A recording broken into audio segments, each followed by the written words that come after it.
Hi! Morning 5 மணியா? அதெல்லாம் நமக்கு மிட் நைட்டுப்பா அப்டின்ட்டு சொல்லிட்டு தூங்குற கேஸ் தான் நானு. ஆனா இன்னைக்கு டான்னு 4:30க்கெல்லாம் முடிச்சாச்சு. ஏல நீ எந்திரிச்சிட்டியான்னு சேட்டனே கேட்குற அளவுக்கு.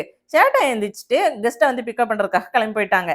நான் எந்திரிச்சு பிரஷ்லாம் பண்ணிட்டு வேலையா சுடு தண்ணிய வந்து கொதிக்க வச்சுட்டேன். ஏன் இந்த ஆர்வம் தெரியுமா? கெஸ்ட் வராங்கல்ல அதனால தான்.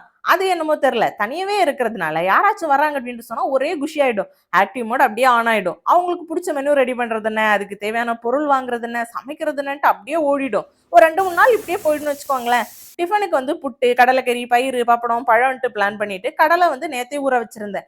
அத குக்கர்ல சேர்த்துட்டு அது கூட வந்து பச்சை மிளகா, வெங்காயம், தக்காளி, கொஞ்சம் இஞ்சி பூண்டெல்லாம் சதைச்சு போட்டு உப்பு தேவையான அளவு தண்ணியும் ஊத்தி வேக வச்சுட்டேன். இன்னொரு குக்கர்ல பாத்தீங்கன்னா பயிரும் அப்புறம் தண்ணி ஊத்தி அதுலயும் உப்பு போட்டு வேக வச்சுட்டேன். விசில் வந்து மாறி மாறி அடிச்சுட்டே இருந்துச்சு. ஒரே விசில் மேலதான் நம்ம வீட்டுல அதிகாலையிலேயே தேங்காய் வறுத்து கூடவே இந்த மசாலா எல்லாம் சேர்த்து அரைச்சு ஊத்தி நல்லா கொதிக்க வச்சு எடுத்துட்டா கடலைக்கறி வந்து ரெடி ஆயிடும்.